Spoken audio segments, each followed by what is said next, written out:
What's indeed going on, Jerome's? It's a beautiful Tuesday. Birds are chirping and stuff, and it's another day. It's another dawn. Your Minnesota Vikings are 6-4, the best 6-4 team in NFL history, and they're taking on the stupid-ass, lame-ass, stupid-ass Sean Payton Denver Broncos on Sunday night. And on Monday night, the Broncos got a bit of an emotional win at the end, where this game was a freaking clown show from the beginning and the end, but whatever. The Broncos win at the end, helped out by. So first off, it shouldn't be DPI on the underthrown pass. The defender should have the right to just maintain where he is, but whatever. And then also, 12 men on the field for the Bills at the end on the last second field goal that was initially missed, but then they made it once they moved 5 yards closer. It was just an absolute debacle, man. And on top of that, Josh Allen. So the Bills are 5-5 now, and Josh Allen, for being seen as an elite quarterback, the national media, Jabroni Haircuts, talk about, Josh Allen, is he MVP or MVP +1? I don't know, but for being such an elite quarterback, Josh Allen really is ass a lot. So multiple interceptions, leads the league. Also part of the fumble with James Dalvin Cook, which was not on him, and. But Josh Allen led the game go-ahead touchdown drive at the end. Shouldn't have had to come down to that. The Broncos should have lost this game pretty handily, but the Bills just said, nah. But actually sets up perfectly for the Vikings, who head to Denver on Sunday Night Football, because we wanted the Broncos to have a close, emotional win, and now they're just going to be celebrating in the park, whatever. But on the long flight from Buffalo back to Denver, there will be some celebrations.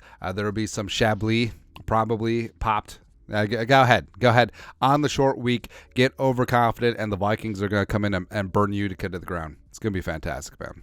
Also fantastic is, so if you're of a certain age, the iconic Randy Moss, Kevin Garnett, when the Vikings had two bona fide superstars in the great state of Minnesota, the jersey swap, also back when Puma, for whatever reason, had the NFL jersey contract for a year. It's funny, man. But that poster graced many a young boys and girls walls in the great state of Minnesota and beyond. So it was one of my favorites. I gotta find me. I'm sure we can find a print of it somewhere. I need to get something on the back wall. By the way, we need to do an office tour sometime, because my office looks like a TGI Fridays now. Anyways, no mozzarella sticks is BS, man. But apparently, so the Wolves and the Vikings put this out, that the Wolves, using AI or whatever, or just artists, gonna recreate it with Justin freaking Jefferson. Although I don't know, maybe Jordan Addison or Josh Dobbs should be in there. I don't know. As well as Anthony Edwards. So full disclosure, growing up, I was a big time baseball and a big time basketball fan. I was actually sort of whatever about football, but I'm a hardcore Wolves fan, especially those KG years. 04. That was not a good Lakers team. Remember, that was a Karl Malone and Gary Payton Lakers team that lost. They got dealt with by the Pistons. But if Sam Cassell didn't hurt himself celebrating with the big balls celebration, I think the Wolves win the NBA title that year. But didn't happen. But Anthony Edwards, man. So I understand, every couple years, someone comes along and says, this guy's the next Michael Jordan. I'm not saying that Anthony Edwards is Michael Jordan yet.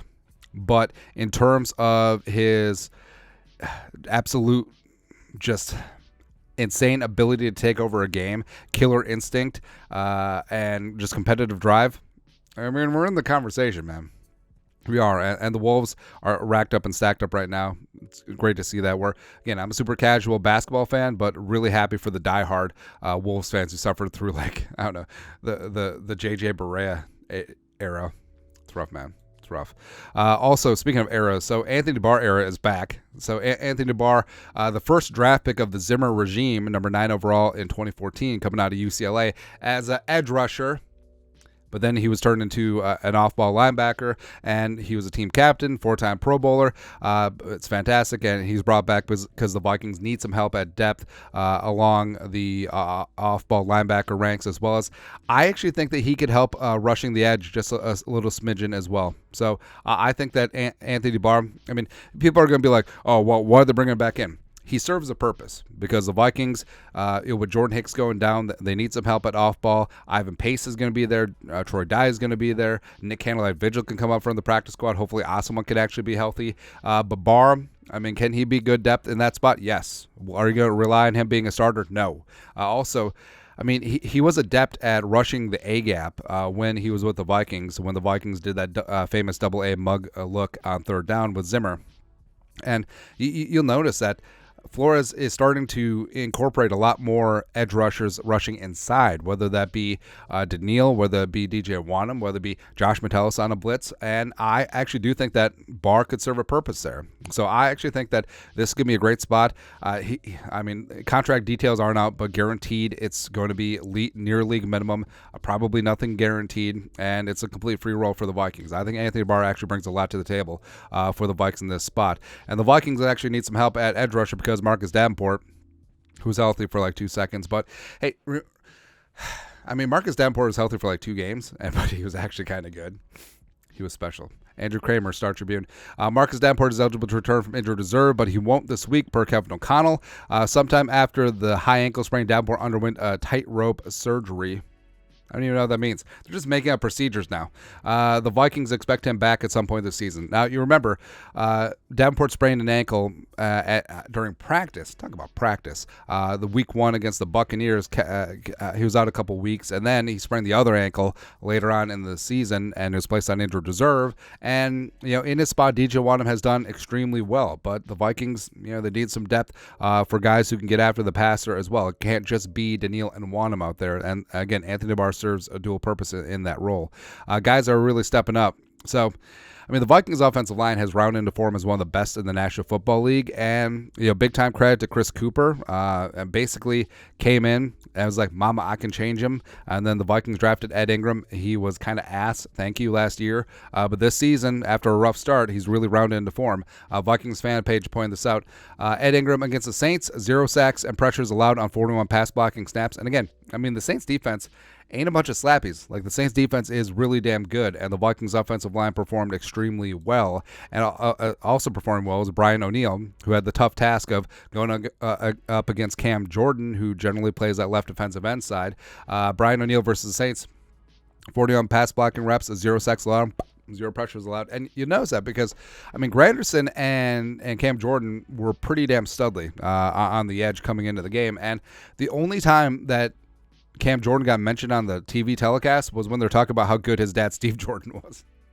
It was funny, man. And I mean, the Saints ended up signing JPP. That's how bad things got. So, I mean, I don't know, man. But either way, the Vikings offensive line is really rounding to form. I mean, Durasaw is obviously a stud, frankly, playing at an all-pro level. Bradbury is playing like a top 6-7 center. Dalton Reisner is a monster. I love what Ed Ingram is doing, and O'Neill is a stud. So, I mean, everything is all good in the hood up front. Speaking of all good, so Andrew Booth Jr. is really stepping up as well. Vikings fan page again. 69 nice defensive snaps played this season. 2 receptions allowed, 18 yards, 1 pass broken up, 0 tutties, 0 penalties, and a 50.4 passer rating when targeted, which is good. So the Vikings cornerback room, I mean, Murphy's been hot and cold.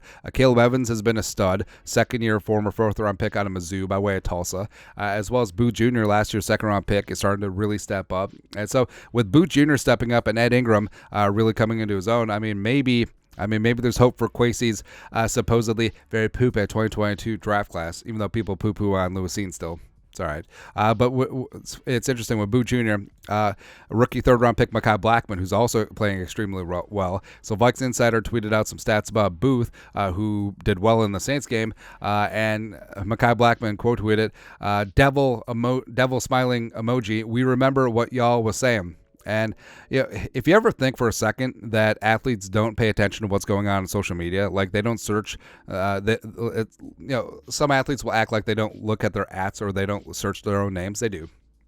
Like they know what, taking the temperature of the fan base, they know what people are saying. And frankly, I think that's fine. As long as it doesn't get like over the line and personal. I think that, hey, if your football sucks, I mean, you can call a spade a spade. If you're playing good, definitely give you props, all that stuff. And the Vikings defense, especially the secondary, is playing quite well right now.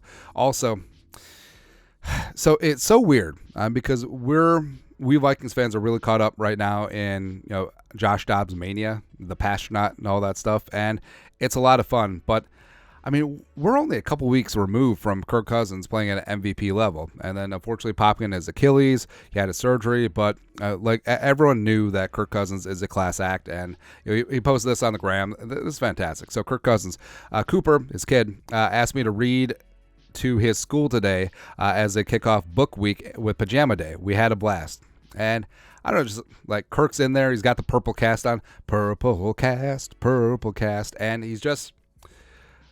I mean, what else can you say? Is like he's just a good dude, and he's a good family man. He gives his time to the fans, and he's what not just pro athletes, but what a lot of people should be. Like just high. And there's a saying that I forget who said it, but it's easier to be a great man than a good man, right? And you see all these high achievers throughout history, and maybe some of them weren't great, but just being a good man and a good person, like, it's rare, and it's something that we should all strive to be more like. And I mean, Kirk Cousins is that guy. And again, it really kind of sucks because Kirk Cousins was playing such great football, but it really is next man up mentality. And I'll admit, like, it's been a hot second since I thought about Kirk Cousins on the field. I mean, that's how insane this Josh Dobbs stuff has been, and how good the Vikings are playing right now. But Kirk is still a good dude. Anyways, but we're on to Denver. Going to beat the Broncos' ass. Going to beat Russell Wilson's ass. Going to beat stupid ass Sean Payton's ass. It's going to be good, man. It's going to be good times. But your thoughts are thoughts. Vikings news dump for this beautiful Tuesday. Let us know in the comment section below. Subscribe for daily Vikings takes. Want to support the work? Put a little something in the Venmo. But until next time, Skol, production value.